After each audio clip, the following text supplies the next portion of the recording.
Vientos huracanados, olas polares, ciclones, inundaciones. Nada va a impedir que grabemos El Marajá de San Telmo.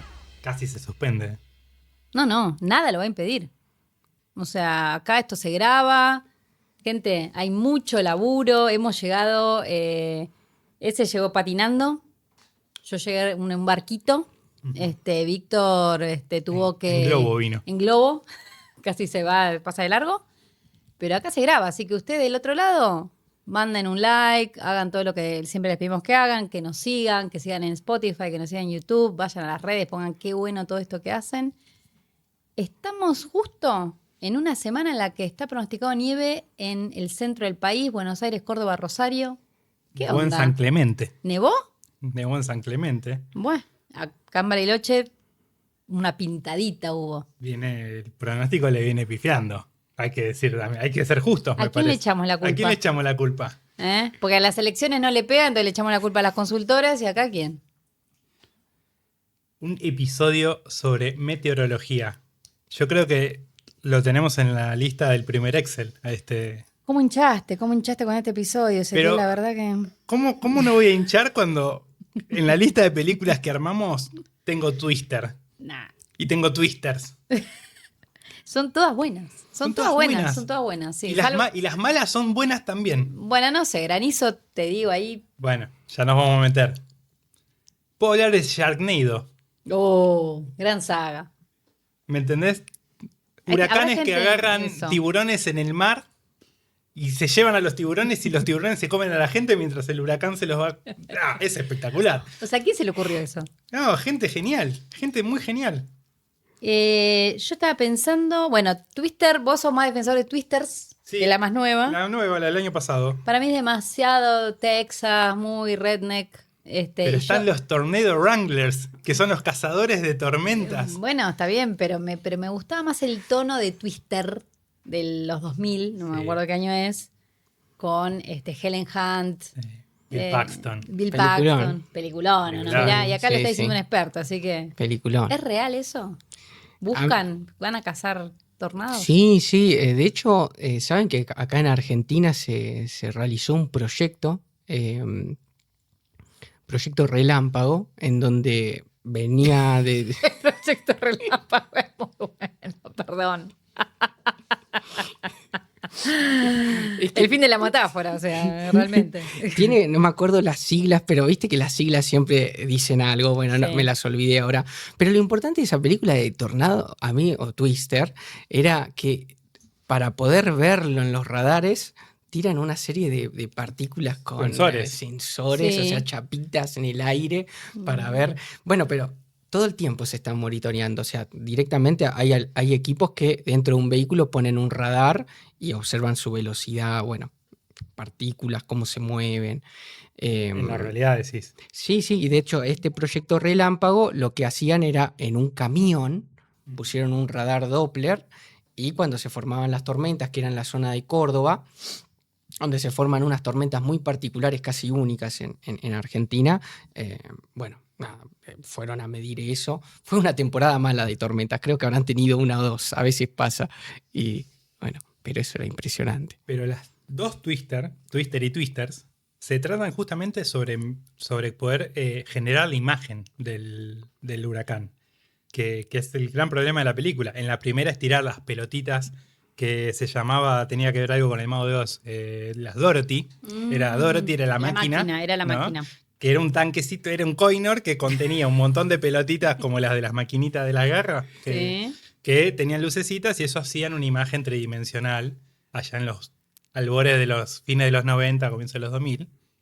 Y en esta última, donde están estos rednecks de Oklahoma que tratan de captar imágenes, la idea es triangular con 3 sensores, o sea, 3 camionetas que rodean al huracán, tratar de generar la imagen tridimensional y, por supuesto, la idea de poder desarmar un huracán en función de ayudar a los pueblos y ayudar a la sociedad y a la comunidad. Bueno, igual si son todos votantes de Trump, la verdad que puede pasar el tornado. Pero el cambio climático se lo pasan por el culo. ¿De qué sirve? Estamos hablando con Matías de Otto, que para mí y para vos y para el que estás del otro lado es nada más y nada menos que Green Gurú. Matías fue criado en los kilómetros de San Carlos de Bariloche, es licenciado en Oceanografía y actualmente está finalizando la licenciatura de Ciencias de la Atmósfera y los Océanos en la UBA. Se desempeña como investigador, asistente en la Dirección de Modelado Ambiental y Sensores Remotos del Servicio Meteorológico Nacional y también coordina la región Metarea 4, que para mí parece un nombre de sigla de ciencia ficción dura, como estuvimos hablando hace un rato, Ya tiene algo que ver también. bajo la Organización Meteorológica Mundial, ¿no? La ONU de los meteorólogos.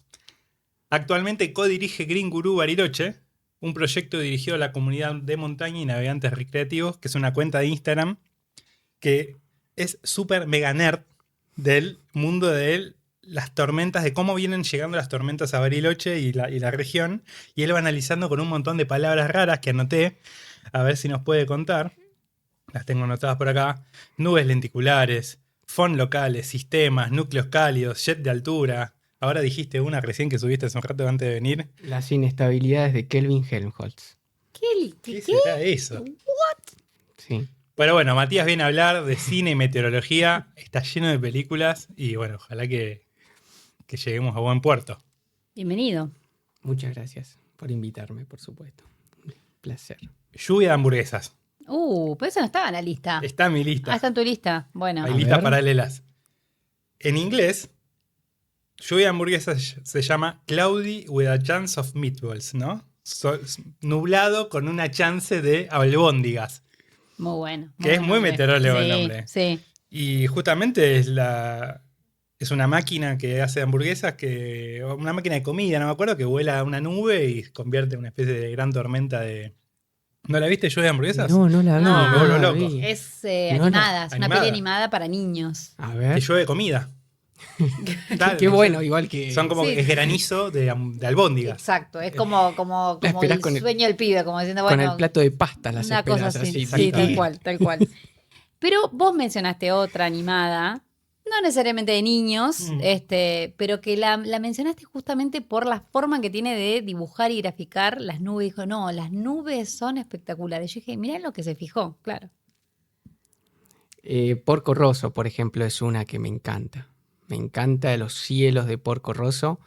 Bueno, también el Castillo Vagabundo, Princesa Mononoke, el viaje de Chihiro, tienen formas de cómo el viento mueve los árboles o el pasto, el césped, que son realmente, casi te diría, muy difícil de reproducir por una computadora. Agrega efectos que son increíbles.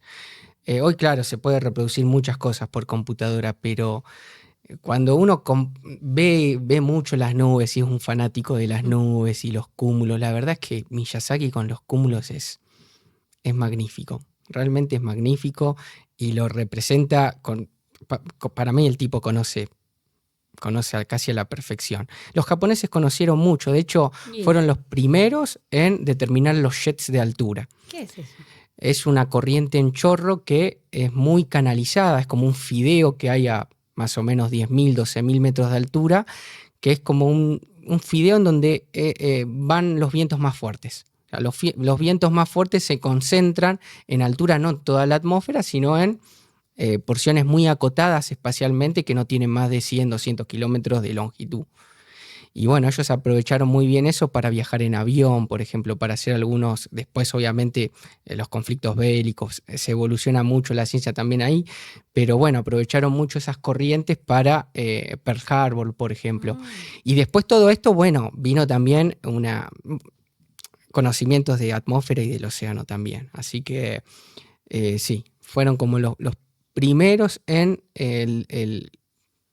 después de todo, los vientos en altura son los que mueven los sistemas meteorológicos en lo que pasa en superficie. Así que sí, creo que también hay una herencia en todo eso de los japoneses que está plasmado en esas películas y no solo en la atmósfera, sino en el océano también. A mí me encanta. Bueno, Miyazaki siempre habla y sus películas está metido ahí el sintoísmo, ¿no? Como esta filosofía donde está la naturaleza mezclada con lo espiritual. Y bueno, yo creo que sí, debe haber una observación muy especial de la naturaleza y en este caso de los fenómenos naturales. que yo no me había dado cuenta, pero es verdad que yo ahora me venía a la memoria como esa imagen del pasto tocado por una brisa. Ay, qué poética me puse. Pero bueno, ¿no? Como muy, muy bien representado, como decís. Animado a mano. Sí. Por miles de japoneses que están años animando pasto que se mueve. Bueno, a ellos les gusta ese trabajo. Sí. Cuando pensábamos el capítulo, yo separaba un poco la meteorología y el cine, la podemos pensar para mí en 3 aspectos distintos. Una es las películas sobre meteorólogos, que hay algunas y son personajes bastante extraños. Uh-huh. La más famosa quizás es El hombre del clima, de Weatherman, con Nicolas Cage, que es una comedia oscura, bastante dramona.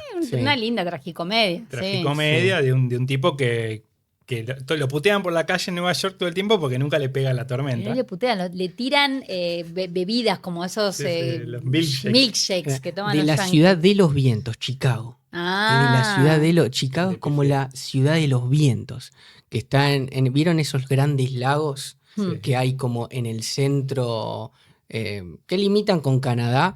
Bueno, Chicago, yo la verdad es que ahí desconozco la estadística, tienen estaciones con más viento, pero como ciudad se dice que Chicago es la ciudad del viento. Le dicen así, y bueno, medio que también sufre algunos problemas con respecto a la nieve. Podría ser, por supuesto, más fría que Bariloche, pero tiene más que nada problemas con nieve y la lluvia congelada, que se congela, cae gotas. Esas cosas acá no pasan, pero allá pasan mucho. Así que sí, eso es lo que recuerdo. No recuerdo mucho, la vi una sola vez y medio como no era tanto de meteorología y de clima, era más un drama. Era muy chico cuando la vi, no lo entendía. La tendría que ver de vuelta. Es bajonera. Bajonera. Yo la volví a ver ahora y es medio bajonera. Pasa que es un tipo muy público. Es verdad que uno tiene como identificado a ciertas personas que hablan del clima. Y entonces es como, hoy en día no sé cuánto hay de eso en el noticiero, sino que uno está más pendiente del celular y las aplicaciones que tenemos de predicción del tiempo, ¿no? Del clima. Pero como que sobre todo en Estados Unidos, o bueno, por ahí la película Granizo también de Francella está muy identificada con una persona, y entonces si no le pegas, como que, ay, te quiero putear y qué sé yo, bueno, está como esa cosa de yo planifico mi día. Hay un resabio todavía en ciertos noticieros más clásicos acá en Argentina, donde, bueno, hoy está para sacar el paraguas, no te olvides el abrigo, ¿no? Toda esa cosa medio cotidiana, por decirlo así. Más allá que detrás de eso hay toda una ciencia y que se podría usar para muchísimas cosas más y que de hecho se debe usar para, bueno, ni hablar de las cosechas, acá con un montón de otras actividades. Creo que agrega un plus eso, como algo de empatía, si querés, o algo de que una aplicación tampoco te da, al menos por ahora, un icono o algo de ese estilo. Tampoco una aplicación te da cómo es la vivencia de una ciudad, no es lo mismo que te caiga un aguanieve en Buenos Aires que acá, o sea, probablemente, o una nevada acá fuerte con una lluvia.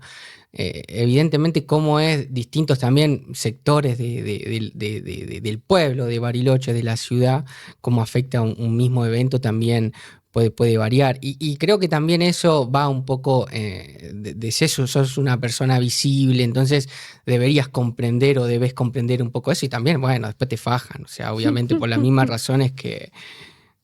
Y además ustedes son traductores de todas estas palabras extrañas. Totalmente, y corrientes, sí. Y un montón de lecturas satelitales. Sí, más allá que en Green Gurú les gusta enseñarnos.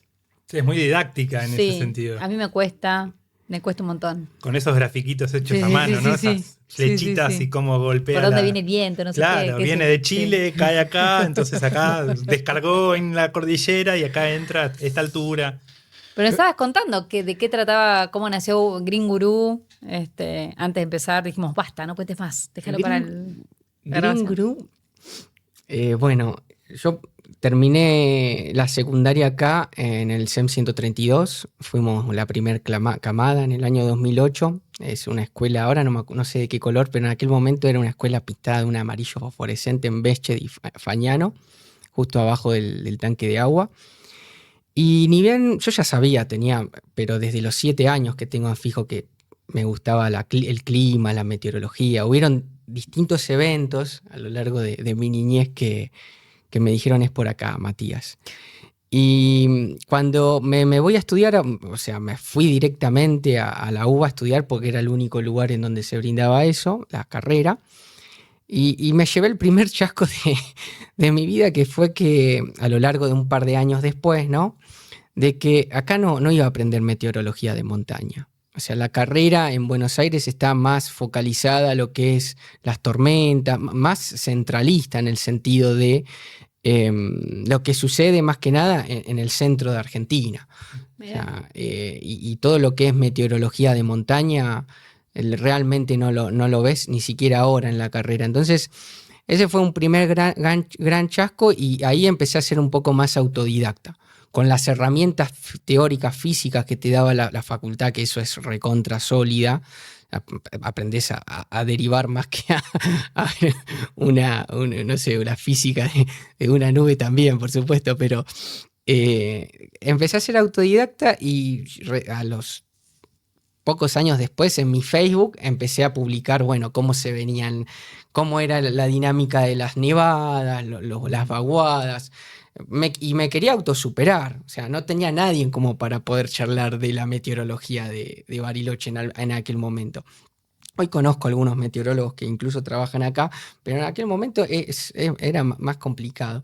Así que subía los mapas por ahí y en el barrio, yo me crié en un barrio que es una toma, el barrio Jamaica, no sé si lo conocen, Sí. Está en el kilómetro 13 y realmente ahí no tenías casi ningún servicio. Entonces, predecir una nevada que te caía, que te afectaba para buscar la leña o esas cosas era fundamental. Entonces dije, y si lo logro hacer y me sale bien y lo voy practicando y de última puedo en el barrio o a mi familia, busquemos leña porque después va a estar mojada, va a estar esto. No, o sea, no había la capacidad de planificar a largo plazo ahí en el barrio. O sea, juntaban leña una semana antes del invierno cuando te venía la lluvia. O sea, digamos la clara, no había planificación. Es un conocimiento práctico para sobrevivir. Claro, sobrevivías en ese momento en el barrio, todos sobrevivíamos. Y bueno, entonces ahí aprendí muchas cosas, por ejemplo, las napas del barrio suben, tienen una oscilación porque es un mallín. Claro, es bien mallinosa esa zona. Es mallinosa, entonces las napas suben en invierno, drena todo hacia el lago Moreno. Es como un arroyo Casa de Piedra, pero va todo por subterráneo. Entonces empecé a tener más contacto de eso y me fascinaban los termómetros. Y bueno, todo esto sí, me encantaba. Es maravilloso. Me encantaba. Me mata que de los 7 años yo sabía que iba a ser meteorólogo, o sea, quería estudiar el clima.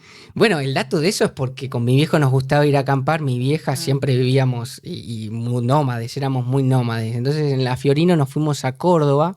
97-98, un año de un niño. ¿Saben lo que es el niño? El fenómeno del el niño, fenómeno. se le dice así. Bueno, el 97-98 fue como uno de los niños extremos. Yo me acuerdo, O sea, que salía en las noticias la corriente del niño, el fenómeno del niño, sí. Pero no lo viví como adentro de mi casa, lo viví. Nosotros nos habíamos ido a acampar, bien así, artesanos eran mis viejos. Entonces íbamos a juntar lianas a los quebrachales de Córdoba, Unquillo, toda esa zona. Entonces buscábamos madreselva, lianas para hacer algunas cosas. Y acampábamos ahí, la primera fue una granizada de pelota, por eso Relámpago fue ahí. Lo mezclamos, ¿se acuerdan? El proyecto Relámpago que estaba. No fue ahí porque unos granizos que abollaron toda la Fiorino, eran de este tamaño, tenían, no sé, ¿cuánto es esto? 6 centímetros, 6 centímetros, un granizo de 6 centímetros, puf. Tenía 7 años, 97, 98. Y tiempo después, una semanita después, acampando en un arroyo, muy cerca, también una tormenta. Empiezan a volar, los saca en ramas, todo. Y un río que era una zanja, a ver, como por ejemplo el río que recorre el Colonia Suiza, ¿vieron ese arroyito que va por Colonia Suiza? Ese tamaño. De repente en 30 minutos se hace un monstruo. Se hace un limay. No, estoy exagerando, pero se hace un ñiriguao. O sea, pasa un ñiriguao, un caudal, un torrente, se lleva todo. Tuvimos que irnos podríamos haber tranquilamente estado arriba tocando el arpa. Entonces, esas cosas marcaron un poco. Me fue un poco por la rama, es el prólogo de las películas del desastre de Tormenta. Todas empiezan con un padre, alguien que muere en el trayecto del huracán. Sí. ¿Y dónde era? Bueno, eso era San Luis, Córdoba, creo que en granizo. Todo esto venía por lo de Green Gurú. Bueno, entonces ahí siempre con un amigo que también del barrio, él quería ser, es hoy día instructor de esquí. Nada, siempre le tiraba un parte. Che, loco, mira, fíjate que esta semana puede caer una nevada, un paquetito. Ahora es Adidas 2, si no me equivoco. El Juaco, te mando un saludo, Juaco. Entonces, siempre a él y a mi vieja, ¿viste? Los dos que del barrio que, querían saber. Juaco para la montaña, mi vieja para planificación o algo. Entonces, mirá, la nieve, la tormenta, la actividad eléctrica, esta lluvia, y todo eso por Facebook. Eran unos testamentos, 2010, 2012, ves el Facebook así. Nada, era como un cuentito, lo armabas, un cuentito, una especie mucho más poética, si querés, de lo que es Green Gurú, que es más esquemático o algo. Un día dejé de hacer eso y ya directamente ni lo hacía, era por WhatsApp o algo, hasta que me viene y me dice, che, ¿por qué no te armás un Instagram? El Joaco me dice. Subís ahí, si a vos te encanta boludear con el WhatsApp, mandar un coso, ¿por qué no haces algo para que la gente aprenda o algo y lo subís? Hasta a ese momento ya era un poco... Tenía algo académico porque trabajé en el Centro Cultural de la Ciencia. Si bien es más académico, siempre me gustó la divulgación. Entonces, en el Centro Cultural de la Ciencia, en el C3, es un lugar donde se divulga, y más que nada para pequeños, para chicos. Así que bueno, ahí en ese momento, agarramos y la creamos. Y eso es lo que es hoy. Quizás más técnica, más académica. Hoy te mandan fotos ya... Sí. ¿Viste? Empiezan a aparecer ciertas nubes raras y te las mandan y vos empiezas a comentar, ¿no? Esto es tal cosa, esto es tal otra. Me encantaría poder tener la respuesta a todo, pero hay veces que no las tenés, o hay veces que un sistema que lo estudiaste durante mucho tiempo se comporta de manera distinta. Y eso es fascinante. Siempre que trato de hacer quizás algún pronóstico o algo, es un poco la superación de uno y cómo va cambiando todo. ¿Cómo está el clima en Bariloche? Así parece una pregunta de radio, pero ¿Qué onda? ¿Qué onda el clima? ¿Está cambiando? Estamos... justo este invierno, estamos en un invierno muy extraño. Yo doy el dato que soy la más mayor de esta mesa en este momento, que cuando yo era chiquita... Nunca había visto una tormenta eléctrica. Me acuerdo que mi papá me mostraba cuando íbamos viajando en auto, Bariloche, Buenos Aires, cuando pasábamos por la Pampa y había algún relámpago, así nos decía, eso de allá, eso es un relámpago. Miren, como el fenómeno extraño. Claro, que yo acá no lo he vivido. Y ahora sí, ya cada vez he visto más. Veranos con tormenta eléctrica. Tuvimos el año pasado un otoño de abril y mayo nevador paquete grosso. Y este invierno no pasa nada. Estamos a 20 de junio y nos tiró acá, se viene el paquete y no pasó nada. Es más, casi cancelamos el podcast de hoy por eso. Mira, no le hagas mala fama. Y no pasó nada, es como estaba todo raro, ¿no? Sí, una particularidad también de nuestro invierno es que es variable año a año. O sea, quizás los últimos 5 años, sacando pospandemia, si querés, donde también es un cambio y cuenta nueva. ¿Vas a echar la culpa a la pandemia ahora? No, para nada. Pero sí, mucha gente vino a Bariloche y vivió el pospandemia. Sí. Hubieron 5 inviernos que fueron todos nevadores y arrancaron casi antes, salvo con el 2021. Pero si uno analiza un poco la historia... Hubieron años que nunca se pudo esquiar hasta la base del Catedral, o si se esquió, se bajó de plaza hasta base Catedral una semana y con suerte. Bajé a la base, aparecieron todas las piedras y rompiste todo, o bajá caminando, y si tenías un changuín más, llegabas hasta plaza un poquito más abajo, Cóndor, y bajabas caminando por esquiadores. La realidad es que fluctúa mucho. Y si nos basamos en las proyecciones de impacto climático, de cambio climático, la tendencia es ir hacia un periodo un poco más seco y más cálido. Pero en el invierno eso no se está notando en cuanto a la temperatura, pero sí en el verano. Sí. Los veranos, cada vez las temperaturas, y de hecho es significativo. Cuando uno estudia cambios, aparece una palabra que es significancia, y eso quiere decir que puede tener variabilidad, pero lo que está cambiando tiene más variabilidad de lo que puede ser. Es decir, en invierno, ¿qué pasa? Podés tener un año un poquito más nevador, un poquito más cálido, otro más frío, y eso es una variabilidad propia de cada invierno. Entonces, todavía la tendencia que se ve no puede superar esa variabilidad año a año. Entonces, no puede decir que está cambiando. Pero sí en el verano. En el verano tenemos una tendencia hacia veranos más secos y más cálidos.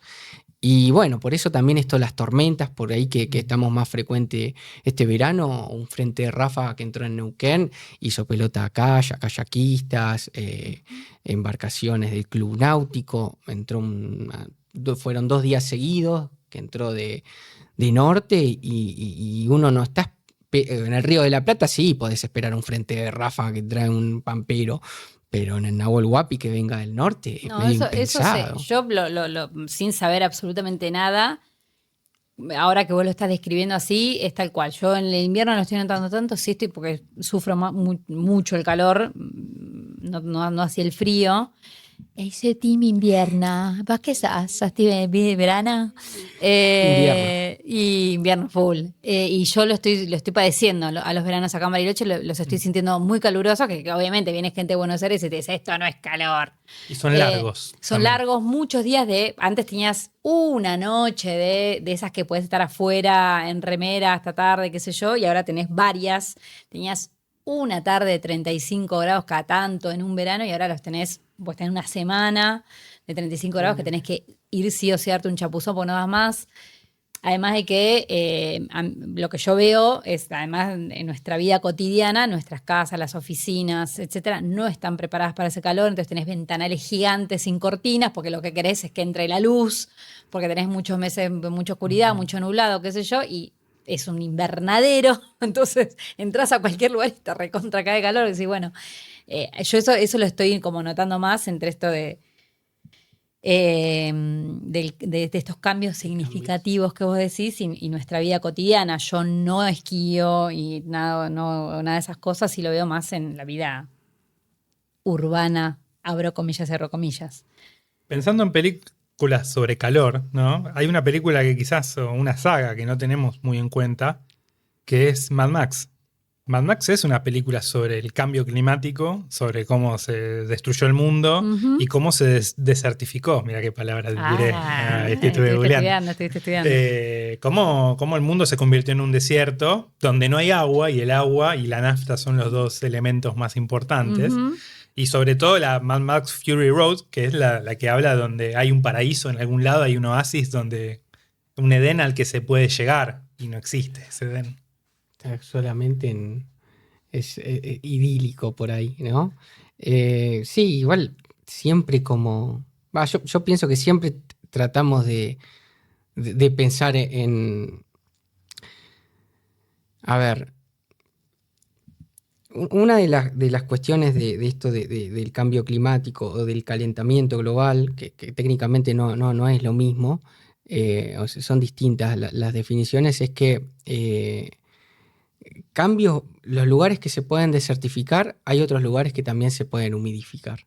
Entonces, ya en los paleoregistros, regiones como por ejemplo el Sahara, tenían, era más de sabana, incluso tenían bosques, y puede pasar eso, ¿no? O sea, puede en un cambio generarse, y también, bueno, quizás está en nosotros siempre buscar algo que nos motive a seguir también, ¿no? Es como eso de si bien somos seres humanos y queremos predecir y queremos siempre ir un poquitito más allá, ¿no? Es como que está en nuestro ADN quizás.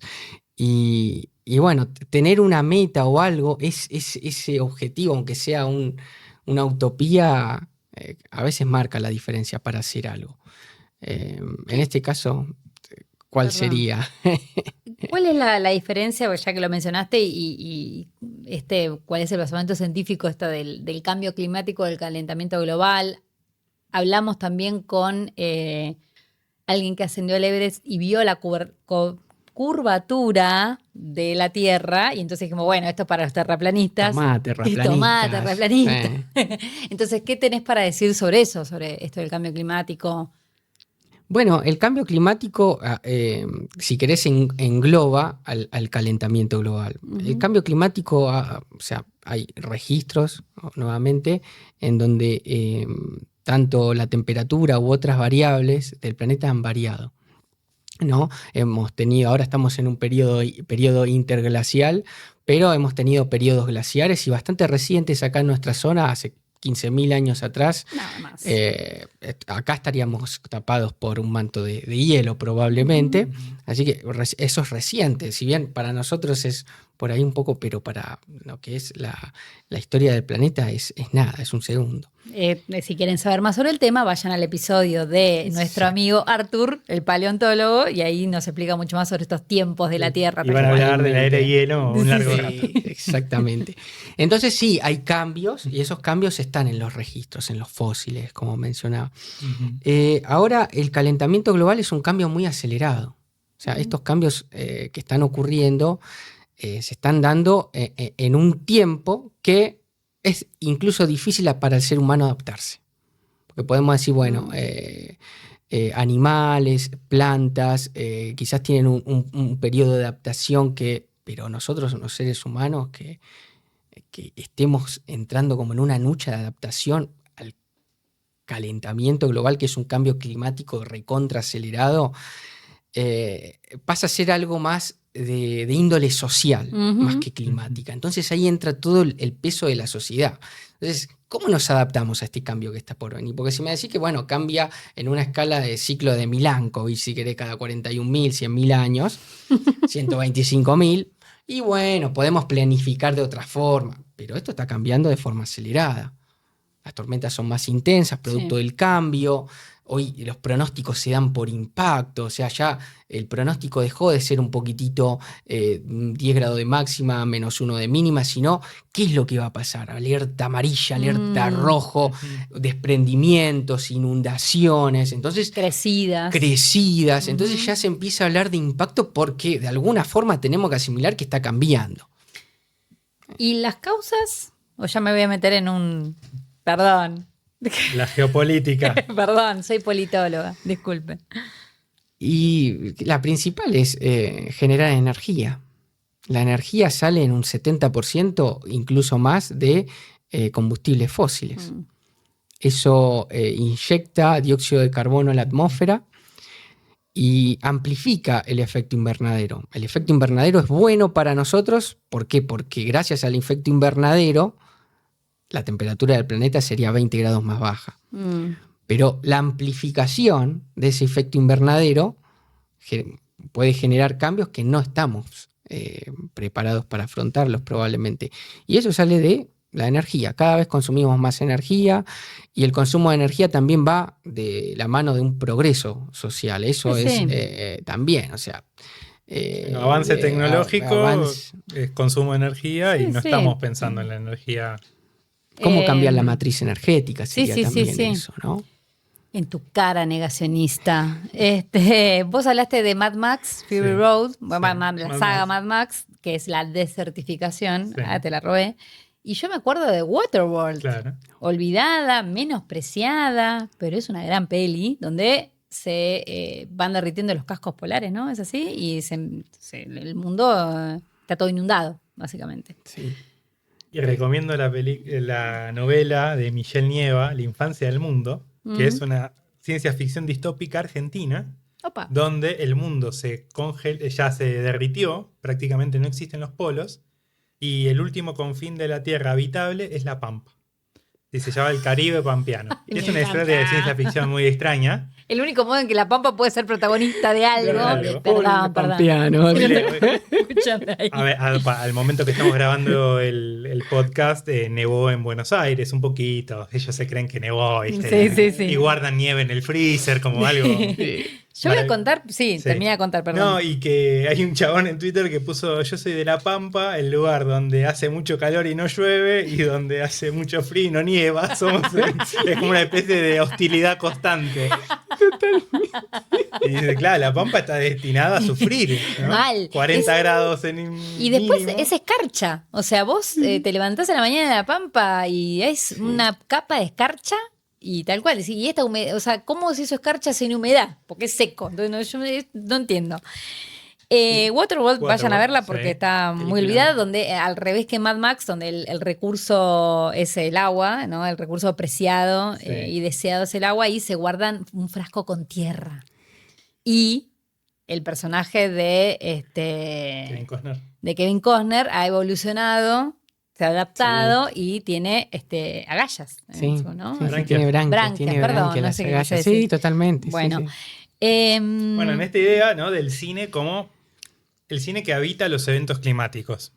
Todas las películas sobre tormentas, ¿no? 2012, por ejemplo. Que tiene un poco de geomorfología y un poquito de tormentas. Sí. Geotormenta. Sí. Estamos todos hablando de películas de Roland Emmerich, que en un ratito vamos a hablar de la gran película de la meteorología. Qué feliz que estoy con eso. Sí. Yo anoté una que ahí me acordé A lateralmente. ver. Acid.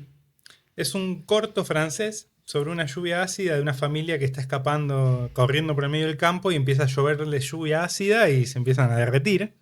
Hicieron un corto y hay una película también. Me hiciste acordar de Volcano, cuando la abuela empuja en el lago ácido. Dante's Peak. Dante's Peak. Ya hablamos de esta peli, no me acuerdo en qué episodio. En algún momento sí. Maravillosa peli, que sí, tal cual, que se suena a un botecito y ya está cayendo todo La corrosión, ¿no? Claro, porque se acidificó el lago por el volcán. Sí.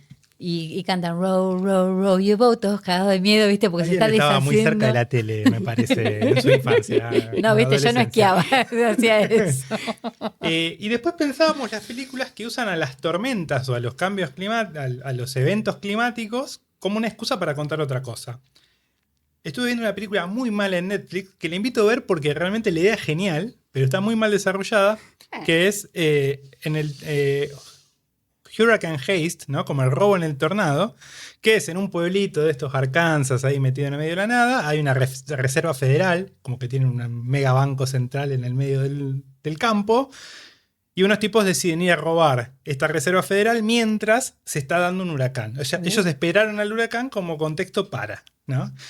Buena. Mira. Pero hay muchas películas románticas también que Sí. usan a las tormentas como excusa para el amor. Sí, yo me acordaba de Two Night Stands, como sería un encuentro por 2 noches, Sí. donde en realidad es un encuentro por una noche, a través de una aplicación de citas, y la chica va a la casa del chico y se viene una tormenta de nieve y quedan encerrados y atrapados en el departamento, y están obligados a pasar 24 horas, 48 horas juntos. Qué problema, ¿eh? No, terrible. Qué problema. Otra también. Solo que le hizo el mentiroso, como bueno, ya sabemos, ¿no? Cómo es la cosa. Volviendo a esto, un drama que, bueno, es superfluo. Esta película surcoreana, Parásite. Sí. La gente que, bueno, los de recursos más bajos viven como en subsuelos.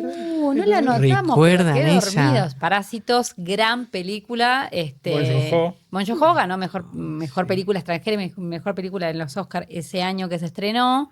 Tenés razón. ¿Recuerdan que El clima es brotaba importante. Es un punto de inflexión importante en la peli, en la historia. Y justamente la película estéticamente todo el tiempo está jugando con el arriba y el abajo y en las clases sociales y como 3 niveles. 3 grandes niveles, los de la alta sociedad, los trabajadores y muy precarizados, y después ya el submundo oculto. Y la casa también, los pisos de la casa, y ellos viven, los de clase baja viven como en un subsuelo, como en un... Claro.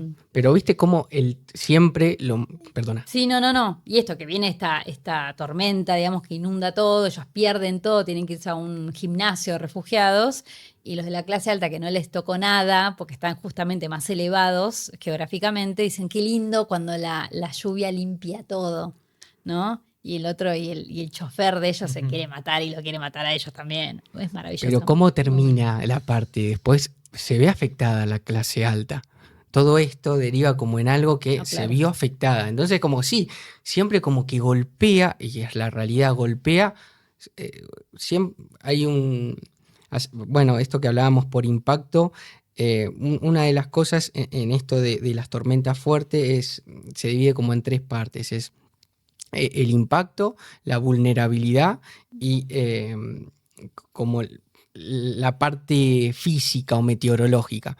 O sea, un evento puede impactar de una forma y la vulnerabilidad puede depender de esto de cómo es la sociedad. Entonces, y los géneros también, madres o madres embarazadas, por ejemplo, personas, bueno, entra todo un conjunto y a la larga, si bien es directo a quienes golpea, que son las clases sociales más bajas, después hay un derrame que termina... Eso sí derrama.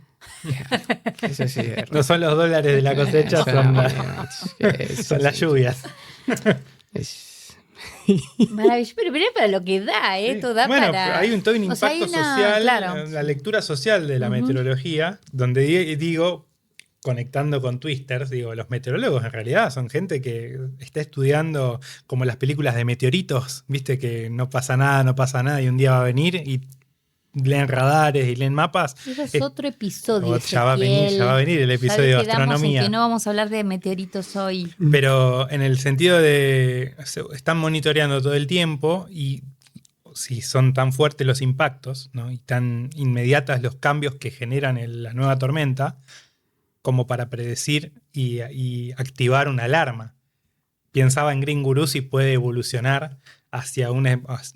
Justamente acá no vivimos en una zona de huracanes o una zona, pero deben haber muchos experimentos donde la comunicación es vital para avisar a las poblaciones. Bueno, cuando vienen grandes nevadas, sí, hace mucha falta eso. Sí, realmente hay ciertos, después de tantos tiempos, si querés, como que hay distintos fenómenos que son bastante... que pueden generar un impacto fuerte acá en la ciudad y, por supuesto, después la vulnerabilidad va a depender, no es lo mismo alguien que vive cerca del centro, por ejemplo, la zona de los kilómetros, alguien que vive cerca del barrio Frutillar. Ya ahí hay una cuestión de altura también.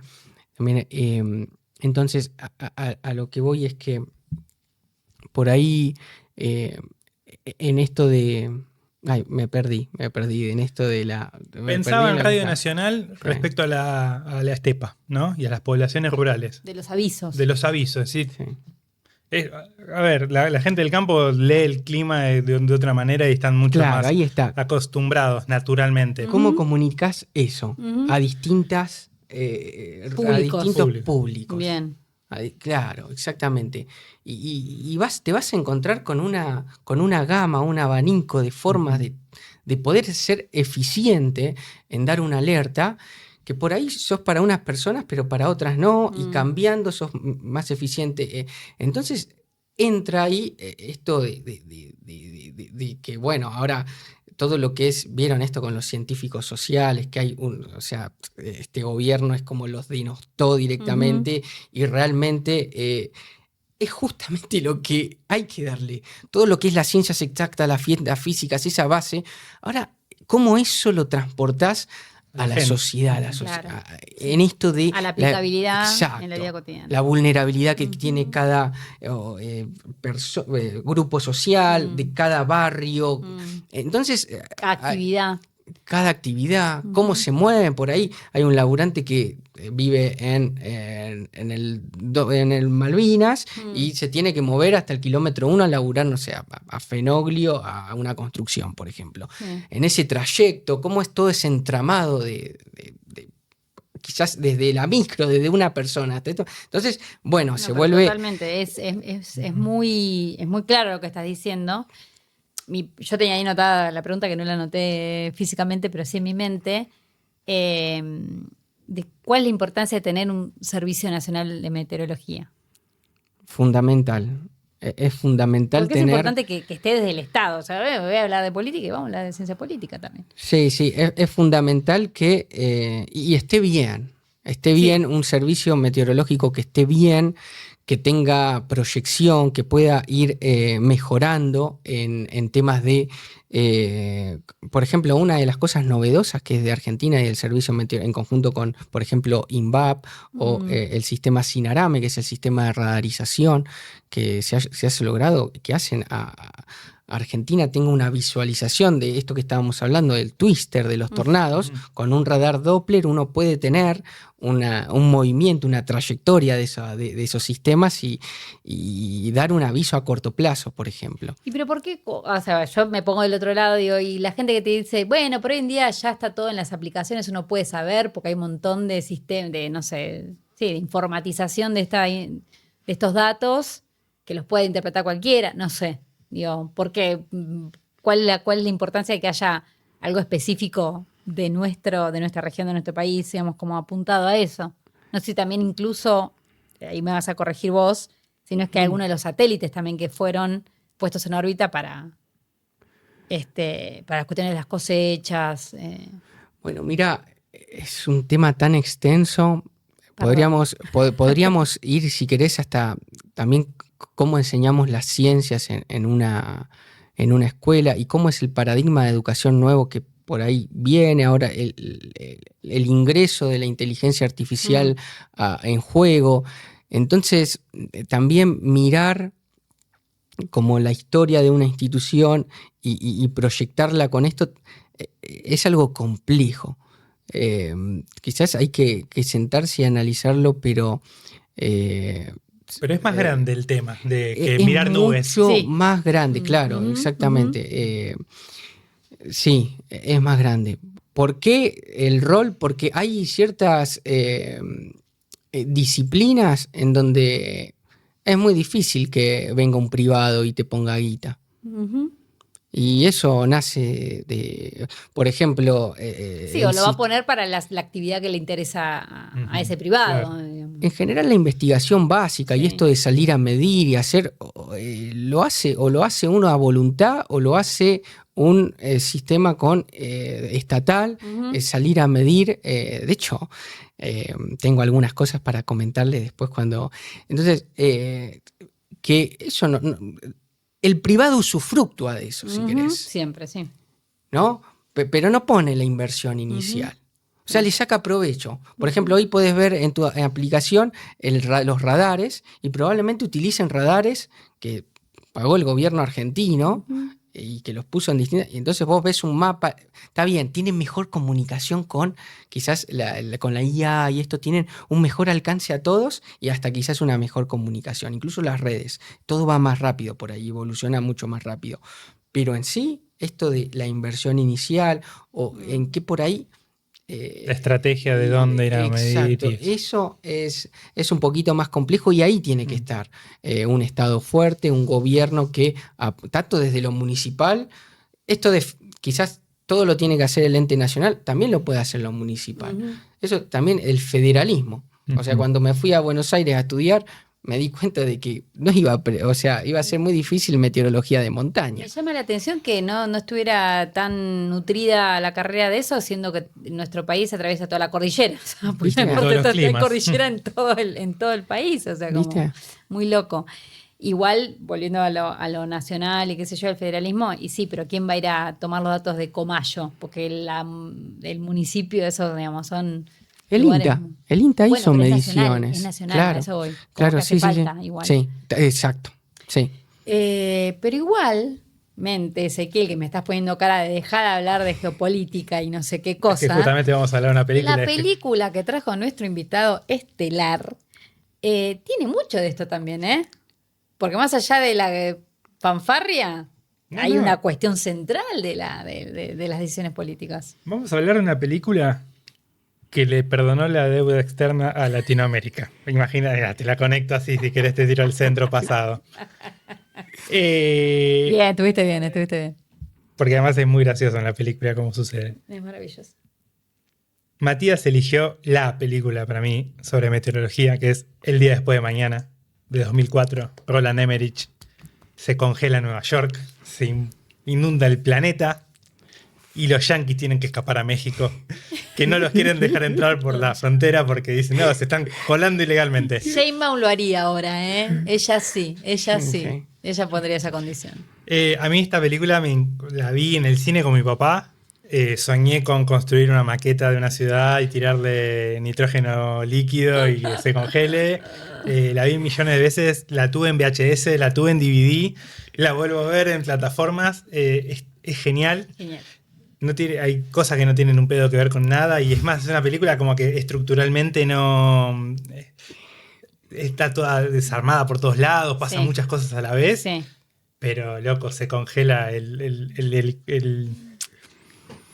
océano. El océano, el helicóptero del presidente de Estados Unidos. Las hélices. Pasa un barco ruso por el medio de Manhattan. Sí, sí. Y genial. Estamos hablando de El día después de mañana.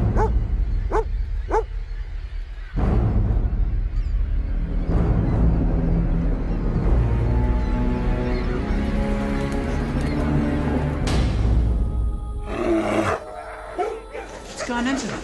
They're all worked up today. We found something extraordinary. Extraordinary and disturbing, that is. You recall what you said about how polar melting might disrupt the North Atlantic current? Yes. Well, I think it's happening. Folks, we've hit some unusual turbulence. We've encountered a cloud layer that's abnormally high. You all right? Please remain. He's afraid of flying. The government has to start making long-term preparations now. Jack, all you have is a theory. It's been raining like this for 3 days now. Mr. Vice President, if we don't act now, it's going to be too late. I'm afraid that time has come and gone, my friend. What can we do? Save as many as you can. Qué genial. Genial película. Gracias por traernos esta película, la verdad. La hemos disfrutado muchísimo. Creo que la fui a ver al cine cuando se estrenó y después la seguí viendo todas las veces que pude. Sí, yo la vi acá, así que sí. ¿Por qué? Porque a ver, me costó, yo la vi, ya sabía que quería, tenía 14 años cuando la vi. Sabía que me gustaba mucho la meteorología, la climatología, pero cuando veo los sucesos me gustaban, tornados en California, esta ola de frío que congelaba instantáneamente, como a los seres humanos, ¿viste? Estar perforando un hielo en la plataforma Larsen B. Fui a la Antártida después, y pude vivir una campaña antártica y pude estar más o menos en ese contexto. Pero todo esto, la película la vi y la entendí poco. Y con el tiempo la fui entendiendo. ¿Tiene lógica la peli? Completamente. Bueno. El tema es que es la escala temporal lo que falla en esa peli. Claro, todo pasa una semana, sí. Es exacto. Sí. Pero después está... es excelente. Porque ahí, ahora que la vi de vuelta para este episodio, hablan de la desalinización del agua por el derretimiento de los polos. Entonces, que eso es lo que genera un cambio en las corrientes. Bien, podemos empezar porque un poco una historia científica de esta peli. Empecemos así. Había un conocimiento de que las... Pensé que decir había una vez. En la década del 20, del 30, había un conocimiento de que las eras glaciares, por ejemplo, eran generadas por los ciclos, cómo la Tierra se movía alrededor del Sol. ¿No? Entonces, eso generaba variaciones en la radiación solar, que es nuestra energía, la energía del planeta. Tiene otra energía más interior también, pero es mucho más chica en órdenes de magnitud, pero puede causar algunas cosas, cambios también, pero es otro, por ejemplo, erupciones volcánicas, todo ese estilo también. Y han habido a lo largo de la historia y están documentadas lo que han hecho en la temperatura media global. Pero bueno, se tenía ese concepto, ¿no? De que una era glaciar era algo como determinístico. Entonces dependía mucho o sea, es algo astronómico Si Sí. es algo astronómico, es computable, hay como una ecuación que a un tiempo posterior no hay caos en eso.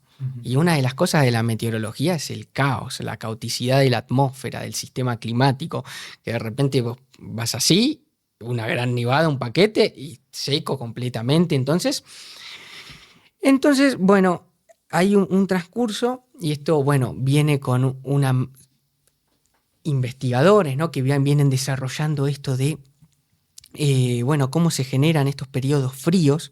Entonces, cuando van a los testigos y descubren y ven, midiendo isótopos, midiendo algunas cosas más que hay en estos casquetes polares, ven que hay fluctuaciones. O sea, de repente hay cambios que no son gobernados por la radiación, cambios que ocurren en una escala temporal de entre 500 y 1500 años. Son como cambios rápidos que están en esa... Entonces, cuando uno ve los cambios de la temperatura, ve como un rayado así de la serie, como picos. Entonces empezaron a buscar un poco eso, la idea de dónde venía esto, ¿no? Entonces, ¿de dónde aparece? ¿Qué es lo que...? Y ahí aparece el océano. O sea, hasta más o menos 1950 la atmósfera era la atmósfera, entonces ya se empezaban a hacer los pronósticos numéricos con el desarrollo de las computadoras, la tecnología, pero se miraba solamente a la atmósfera. Entonces, la escala que podías ver, también por un alcance de la computación de ese momento, era pocos días. Hoy queremos cada vez queremos saber más, queremos saber cómo va a estar el invierno, el trimestre invernal, y para eso te quedabas corto con la atmósfera, necesitas empezar a ver otra variable. Y ahí está el océano. ¿Cómo se movía el océano? Entonces, para ver cómo se movía el océano, la primera, hay dos formas de... Pues yo digo siempre, hay dos formas como de hacer ciencia. La primera es, tenés este problema, no sabés cómo corno ocurrió, bueno, ponete con lápiz y papel, hay que ver qué es lo que está generando esto. Y la otra es más teórica. No ocurre, pero llegando con ecuaciones, con cosas, vos haces una proyección o algo, pero no tenés lo experimental, lo observacional, es puro a través de cuentas. Entonces, en la década de 1950, Henry Stommel, un reconocido oceanógrafo, jugaba con cajitas y ecuaciones el océano global. Entonces, él veía en estas cajitas el modelo matemático, el modelo de las cajas de Stommel, es muy conocido, década del 50 más o menos, en donde, ¿qué pasa si al océano Atlántico lo divides en 3 cajas? 2 cajas en los polos y una caja en el trópico. Y si a esas cajas le varías la temperatura y la salinidad, ¿qué es lo que pasa? Bueno, lo primero que vio Stommel sin ninguna observación o prácticamente casi nada de observaciones es que cambios en la sal y en la temperatura movían el agua de norte a sur. Y a veces esa agua no es que evolucionaba de forma constante, es decir, a mayor cantidad de sal que le pones a una cajita, eso se acelera o decrece, sino que de repente hay algo que se llama como no retondo o histéresis. Se rompe y el equilibrio lo tiene en otro lugar. Es decir, por ahí echándole mucha sal, esa circulación se rompe. ¿Y qué era la circulación esa? Era cómo se comunicaba el agua entre los océanos. Ahí quedó el modelo de Stommel. No fue hasta el año 1989, más o menos un experimento que duró 10 años, en donde ahí viene algo, no fue ya un estado, hablábamos de estados, sino fue un conjunto de estados, miles de millones de dólares, en una década en medir todos los océanos, tirar sondas, boyas, y saber cómo se mueve el océano. No teníamos mucha idea, teníamos toda una idea teórica, conceptual, de cómo era el movimiento. Claro, un tiempo muy post caída del muro, justamente. Pero está bien, que se pusieron de acuerdo porque nos afectaba a todos. A todos. Y bueno, estaba esto de Henry Stommel, que bueno, lo que veía era las cajitas de Stommel, si esto se llama. Entonces, ahí se empieza a hablar de esto que es la circulación oceánica, la circulación termohalina. Y con estos experimentos surge un trabajo científico de Bryden, en donde se mide la velocidad de esta corriente que transporta calor y agua dulce. No sé si alguna vez el calor a la Tierra llega de los trópicos y después se va hacia los polos. Ujú. Entonces los polos le entregan frío a los trópicos y los trópicos le entregan calor a los polos. Y así se hace un balance, tanto en la atmósfera, eso es los frentes, acá cuando pasa un frente y trae frío, bueno, eso lleva... Y después tenés en el océano, ¿no? Cómo se mueven las masas de agua. Entonces, bueno, en esto, con estos datos, se vio que esto no es así en el océano. El océano cambia todo. Lo que pasa ahí abajo es muy distinto a lo que está ocurriendo en la atmósfera. Y el océano lo que hace es transporta calor y agua dulce al hemisferio norte. Es decir, el hemisferio sur, del Ecuador para el sur, nosotros le cedemos calor y agua dulce al hemisferio norte. Y todo eso ocurre por el Atlántico. El Atlántico es como el radiador de un auto, ¿no? Eso es el Atlántico. Entonces, el radiador de un auto tiene un flujo. O sea, el agua cálida va hacia el norte con el agua más dulce. Y eso, de alguna forma, genera un circuito de temperaturas, de calor, de agua dulce, transportes. Y fue un estudio, más o menos con estos datos, en donde habían tenido solamente una muestra de 4 puntos. El estudio es de Braiden. Y en esos 4 puntos tuvo la mala suerte esta persona de agarrar, después obviamente en ese momento era un estudio revolucionario, en donde veía que esa corriente se desaceleraba. Entonces ahí viene todo, ¿por qué se desacelera esto? Lo que había hallado es que esta corriente que transporta calor y agua dulce al hemisferio norte se había reducido en un 30%. Eso a la comunidad científica es como fue un golpazo, porque de alguna forma se estaba llegando a esto lo que se veía en el modelo teórico de Stommel, en donde una reducción de eso implicaba que se enfríe. Un cambio total en el sistema. O sea, el calor que le entregamos nosotros como hemisferio sur al hemisferio norte se está reduciendo. Claro. El personaje de Dennis Quaid en esta película se lo explica de una forma mucho más rudimentaria, digamos, ¿no? Creo yo, ¿no? Que como que él está en esa de estas mediciones. Él es un climatólogo, claro. Un paleoclimatólogo. Y después hay otros que están midiendo en otros lugares, creo que están uno en Escocia, bueno, y así en otros puntos. Y él advierte esto en una cumbre climática que hay, no me acuerdo si en es la el ONU, G20, en la ONU, sí, G20, en no sé dónde India están. creo. Sí, están en la India, que también está lloviendo muchísimo, que hay granizo en la India, bueno, o después están en Corea, bueno, vamos estando en diferentes lugares del mundo. Y él dice, bueno, esto como lo que vos decías, bueno, esto va a pasar dentro... ¿Cuándo va a pasar? Le pregunta al vicepresidente de Estados Unidos. Bueno, todavía no se sabe, pero esto hay que poner en acción ya. Y bueno, cómo es la política pública, que si no es para resolver un tema, como lo urgente es ya lo importante, como dicen a veces. Si no es ya, bueno, ¿para qué voy a estar haciendo cambios ahora? Y después... esto empieza a suceder en un lapso, creo que 15 días, que es una locura. Pero bueno, había que reducirlo, había que hacerlo. Si no era una serie, ¿no? Sí, pero sí. había que resolverlo en 90 minutos. Hay un libro en donde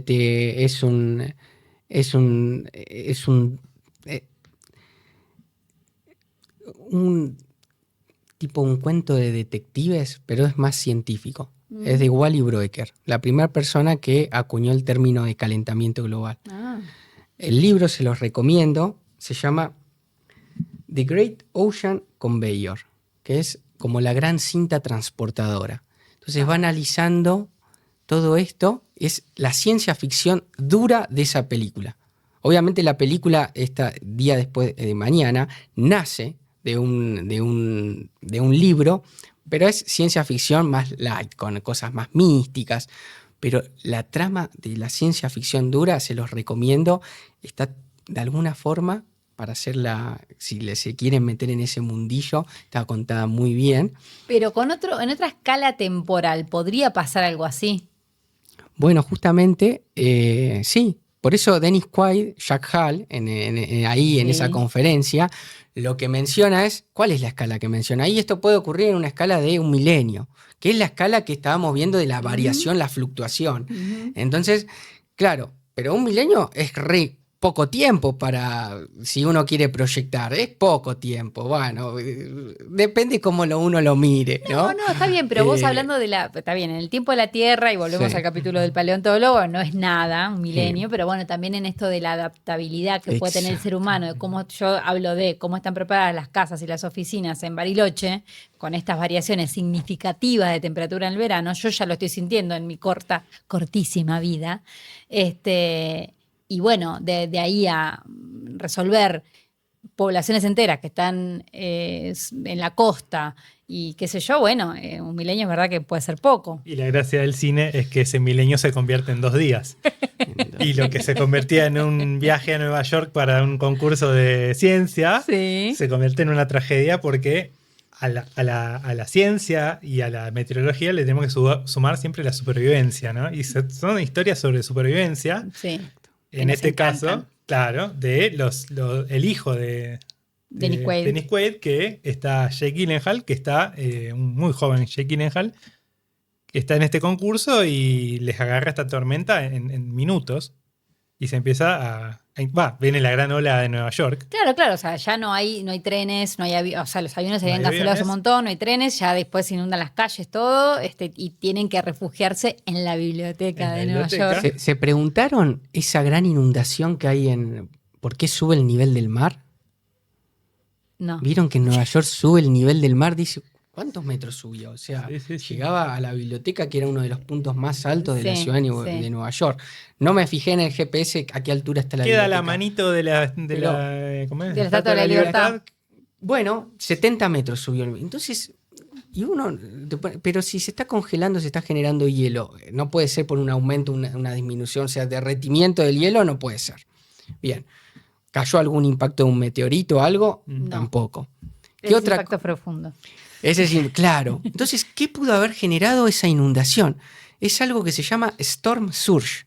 Y es algo que pasa muy cotidianamente en el Río de la Plata, o cuando hay un huracán, por ejemplo. Agárrense, porteños. Entonces, claro, sube el nivel. De hecho, ahora está pasando en la costa atlántica, Monte Hermoso, además con esta lluvia, se elevó el nivel del. Entonces, cuando se eleva, entran olas, entran mucho más, sube. Y eso es por el viento. Pero hay una. Y esta es la parte que a mí más me flashó de la película, la imagen satelital, porque yo amo los satélites, la imagen satelital de 3 ciclones. Uno sobre sí. Estados Unidos, uno sobre Europa y otro sobre Asia. Y esos 3 ciclones, que obviamente están, la escala de esos ciclones es mucho más grande de algo que teóricamente en meteorología se llama radio de deformación de Rossby, es mucho más grande, pero esos ciclones generan ondas de tormenta. ¿Vieron cuando hay un huracán, por ejemplo, en las costas de Miami? Lo que peor, como el que hubo en el Katrina, ¿no? Lo peor no es el viento del huracán, es que consigo, cuando el huracán va llegando a tierra, eleva el nivel del mar. Ah, ok. Entonces, eso que ven de la ciudad de Nueva York inundada es el storm surge provocado por ese ciclón que estaba en esa zona, en el borde este de la costa de Estados Unidos, generando vientos. Ya no había tiempo paralelos para a que las Denis costas. pueda explicar todo esto. Me No, encanta que lo no, esté no. explicando y que tenga tanto basamento científico la película. Tomá, Nolan. Se puede hacer una película basada en la ciencia sin ser aburrida. O sea, Totalmente, realmente, Nolan. porque es una película genial. Gente, vayan a verla, vayan a reverla. Porque más allá de que pase todo en 48 horas, una semana, lo que sea, tiene todos los elementos. Puede estar la supervivencia, Sí. el rescate, porque Denis Quaid tiene que ir desde... Estúpidamente desde Washington. Desde Washington hasta Nueva York caminando, o sea, y llegan 48 horas. La Está historia de amor. historia de amor, que si se acaba el mundo, decile a la chica que te gusta, decíselo. ¿Qué más tenemos? La geopolítica, ¿no? Bueno, sí. A mí me encanta que esto que mencionás. Hay otra trama, entre las muchas tramas que tiene la película, sobre los que están en la estación internacional, que ellos son los que, como la voz de la conciencia, que van avisando, che, mirá que se está pudriendo ahí abajo. Y vos ves esos mega huracanes que hay ahí, esos Claro, ojos de tormenta. Son como los astronautas, sí. Y todo pasa en el hemisferio norte, ¿no? Que es también para pensar el cine de catástrofe. por qué siempre le pasa a ellos. Y en este caso la respuesta a la película viene, bueno, tienen que escapar hacia el sur. Siempre que Sudamérica queda relegada de los problemas de la ciencia ficción. Sí. Y acá somos la salvación de estos yanquis que cuando Dennis Quaid marca la línea en el mapa, de esta línea para abajo, se van a salvar. El resto aguanten. Sí. Y ahí es donde digo que Estados Unidos en la película le perdona la deuda externa a Latinoamérica toda, porque no los dejaban, desde México no los dejaban entrar. Y entraban, se revertía esta idea de la geopolítica. Y otra idea que también que se revierte es la idea del rico contra el pobre. Dentro del grupo de estoy muy marxista hoy, no sé qué me pasa. Y ya te estamos contagiando. Me estoy contagiando. Te vamos a hacer de los buenos. En el grupo de la biblioteca hay un niñera que tiene un perro y que le enseña al rico, el cheto que vive en el rascacielos, ¿no? En Manhattan, cómo calentarse con papel. Porque además hay que quemar libros, que es una gran idea, quemar libros en una biblioteca. ¿Y qué libros quemar? Y se genera toda una discusión, dice, quemar los clásicos, qué sé yo. Ya hablamos de esto, que era quemar sillas, pedazo de hija de puta, no quemé los libros, pero bueno. No queman sillas y encuentran manuales de legislación tributaria y empiezan a quemar y a sobrevivir con la legislación tributaria, que también dice, bueno, esta ficción en la que vivimos como sociedad. Querían quemar a Nietzsche. Claro. Y el tipo se guarda la Biblia, ¿viste? Es como dice, yo no soy creyente, pero si algo hizo la humanidad fue crear la imprenta y crear una forma de evolucionar el pensamiento. El libro más impreso. Miren, les dejo una. En el barco rusos llegan los lobos, pero también la salvación, la penicilina. Sí. Es como algo... Barco ruso, esto tiene esto. Y la otra, que es más quizás una observación que tiene que ver con la ciencia, es que durante estos eventos hubo un evento muy parecido al que hace referencia a la película, casi que se basa un poco mucho en el Younger Dryas, que es un periodo de enfriamiento del hemisferio norte. Y hay algo que técnicamente se llama el sub y baja hemisférico, o seesaw. Polar seesaw, algo así en inglés. La cuestión es que cuando se enfría un hemisferio, el otro se calienta. Y si nos basamos en la circulación oceánica, si el calor del hemisferio sur tiene que ir al hemisferio norte, si cortamos ese calor, ¿dónde queda el calor que iba a transportarse al hemisferio norte? Claro. Entonces, también viene por un poco de, en esa idealización, todo lo que pasa abajo de esta línea tiende a ser un poco más cálido, incluso probablemente más húmedo. Entonces, bueno, ahí hay un poco esa referencia también, que bueno, con los años uno la va... Es una teoría que todavía está bastante... La película del 2004. Sí. Vamos a ver qué películas así se podría hacer hoy en día con bastantes modificaciones, yo supongo, no sé, en el clima y en la realidad geopolítica también. En el momento que estamos hablando... Está sucediendo una guerra casi mundial, podríamos decir. Vamos al borde del botón rojo. Sí. Entonces, bueno, habría que ver qué historia se puede contar hoy en día con estos elementos, imaginándonos una catástrofe posible, ¿no? Yo te quería preguntar por la inteligencia artificial que la trajiste y pensaba que quizás puede ser de gran ayuda, ¿no? Para predecir, para generar proyecciones, como que la computación avanzó. Si en los 50 costaba un montón, hoy me parece que... ¿Cómo se está aplicando la inteligencia artificial? Sí, yo creo que viene a dar una mano, o por supuesto, acá, bueno, vas a tener diferencias en cuanto a también... De eso está también, para eso hay legislaciones, se está construyendo toda una rama de quizás no solo de valores, sino de legislación de la IA. Y creo que esas cosas, desde mi punto de vista, creo que podemos citar un poco a, no sé si leyeron, o al menos este libro que les recomendé, nunca lo terminé, pero este tampoco, que les voy a mencionar. Sos de los míos. Cuando me gusta algo no lo termino. No sé Lector por de qué. prólogo soy. Es, por ejemplo, Trabajos de mierda, de David Graeber, que es un antropólogo que falleció hace poco tiempo, en donde él planteaba que Keynes, a partir de Keynes, planteaba que la industrialización iba a reducir la jornada laboral. eso no terminó pasando. Claro. Y la IA un poco que también te ayuda para el laburo, el día a día. Entonces va de alguna manera a darnos un plus para hacer una tarea que quizás incluso mejor o con dosis de... pero velocidad. ¿cómo? De velocidad. Entonces, pero ¿cómo ese tiempo que nos queda libre como para... ¿Cómo lo vamos a...? Lo veo por ese punto. Creo que de alguna forma ya algo parecido pasó con esto de la industrialización y el keynesianismo, donde se vislumbraba esto, de que la hora laboral de 40 horas semanales se iba a reducir a 1/3 y que en realidad, bueno, no se redujo nada. Bueno, creo que... y después, bueno, también cómo desde la concepción de la IA, cómo la entrenás, qué datos utilizás. Por supuesto que, bueno, ahí viene todo un mundo que tampoco no soy... Pero se está correcto. jugando en esa liga y se está explorando mucho. Sí, modelos que podrían ser más eficientes en predicción, pues se están demostrando que podrían ser más, pero todo consume energía. Para entrenar una red neuronal, una vez que se entrena, es súper económico, no gasta mucha energía. Vos le entras datos y te devuelve algo con poco costo. Pero que el aprendizaje de una red neuronal o de una inteligencia artificial consume mucha energía. Entonces se está consumiendo mucha energía para ese tipo de... Y ya nos dijo que tiene que ver la energía contra el cambio climático. Ojo, Y te voy a terminar de convencer con el marxismo, porque esto de reducir la jornada laboral y la gran frase de trabajar todos, trabajar menos, producir lo necesario, redistribuir todo, te la dejo ahí.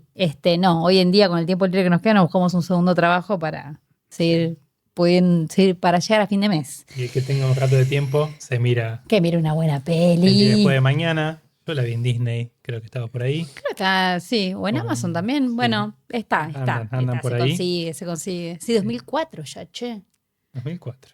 Bueno, yo creo la segunda parte el día después de mañana. Y la respuesta un poco Geotormenta, que no me meto para ir cerrando, Sí. pero que era muy mala, muy mala. No la vi. Era mala. A mí mala.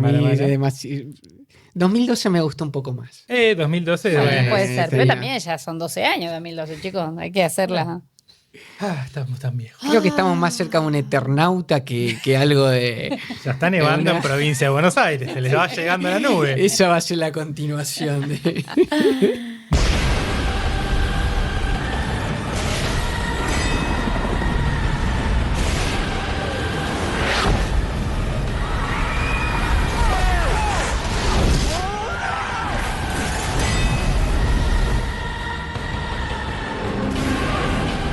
The storm is just gonna get worse. What should we do? I will come for you. Do you understand me?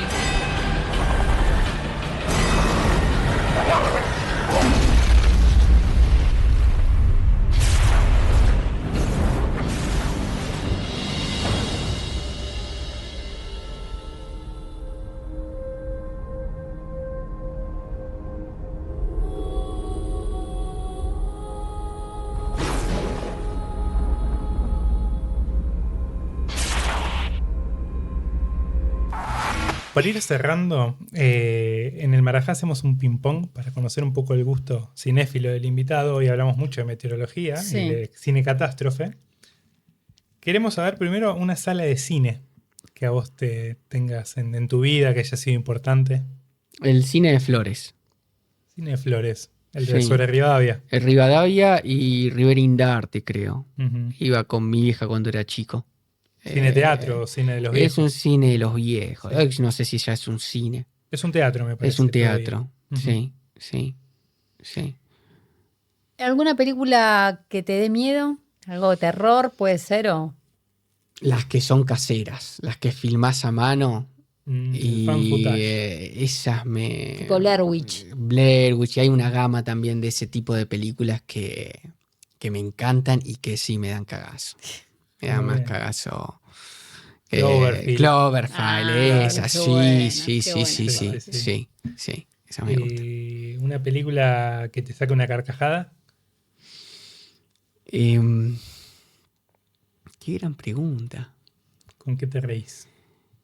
Em, Con granizo no. Porque no era muy gracioso. sí, pero pelis argentinas son, sí, quizás pelis argentinas, quizás más una serie. Sí, una serie. Series argentinas me río mucho, quizás. O más una serie latinoamericana, El Chavo, qué sé yo, algo así. No tanto de películas, sí. Se fue un clásico. Sí. ¿Alguna película que te emocione, que te haga llorar? Todas las de Miyazaki. Me pueden, lloro. No, mirá que soy bastante difícil pero Miyazaki me descontrola. Veo me descontrola. Nimbus y llora. No, sí. Se emociona. Me descontrola. Porco Rosso no la puedo ver porque... Qué gran película. Yo era medio yo soy medio anti anime en general, y por insistencia de mi hermano empecé de a poquito, y un poco Vero Garea en el episodio 2 nos obligó a meternos ahí. Y me encontré con Porco Rosso, entré por ahí y me volvió loco. Me volvió loco ese personaje contradictorio, cómo se dibuja el cielo, cómo dibuja los aviones, un amor por la técnica, por la mecánica. Ese es otro episodio que está en la lista. Aviador. Sí, si estás ahí, Aviador. Estás ahí, Aviador, Llámanos. ¿querés venir al Marajá? Este capítulo tiene una lista de pelis importante, ¿eh? Sí. Espero que estén anotando. Pueden igual pausarlo y todo, y tienen bastante para ir a ver. Bueno, Agus. Tenemos que despedir a nuestro invitado.